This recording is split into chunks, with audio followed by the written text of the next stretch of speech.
cette fois-ci, l'exposition est faite par Pierre Pranière, José Castéjon et José Ravenga.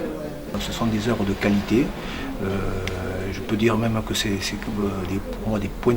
pointures oloronaises et j'espère que les gens viendront nombreux pour les apprécier.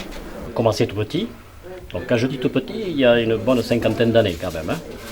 Donc voilà, donc j'ai fait du dessin, ensuite j'ai fait de l'huile, j'ai touché pratiquement à toutes les techniques, à tous les médiums. Puis j'ai fait de l'aquarelle et je suis revenu à l'huile. Et j'ai découvert au fur et à mesure, j'ai découvert le trompe-l'œil, la technique du trompe-l'œil, qui ne se fait d'ailleurs qu'à l'huile. Donc ça m'a permis d'avancer, de travailler, de faire des recherches. Donc j'ai fait pendant une vingtaine d'années, je n'ai fait que du trompe-l'œil, pas d'huile. J'ai eu la chance de connaître un peintre extraordinaire, local pratiquement, puisqu'il habitait à Alsace, qui s'appelait Maurice Laroche, décédé, un grand peintre. Je l'ai côtoyé, il m'a donné des conseils. Et puis petit à petit, j'ai quitté ce domaine du trompe-l'œil et j'ai versé sur le pastel. Depuis quelques années, je ne fais que des pastels.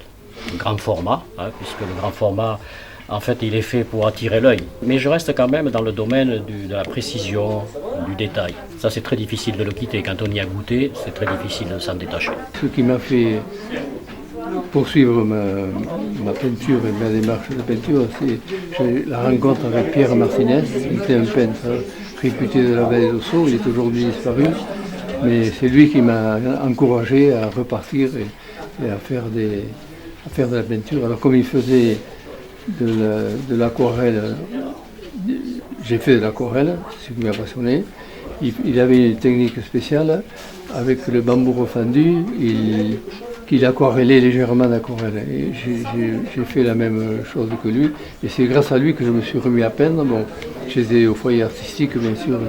Cette exposition m'a donné la joie de recommencer à peindre un peu, parce que je n'avais pas grand-chose à exposer. Le parcours est très simple. En réalité, j'ai une formation de musicien, formation très poussée de musicien. Et comme je pense que je ne pouvais pas dépasser mon professeur par l'émulation, j'arrivais pas, il était beaucoup trop fort, je me suis rabattu sur la peinture.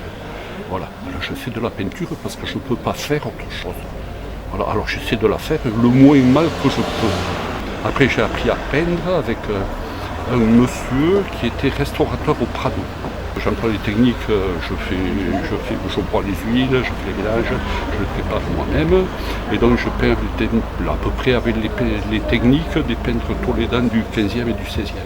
Du 16e plutôt, oui, avec des huiles cuites. J'ai commis aussi des tableaux, pas qu'à l'huile. J'en ai commis, j'ai fait de l'aquarelle, j'ai fait de l'acrylique, j'ai fait du dessin, à la pointe de, comment on appelle ça, enfin, au crayon, j'ai fait de la sanguine, j'ai touché à peu près à tout. J'ai essayé de toucher à peu près à tout.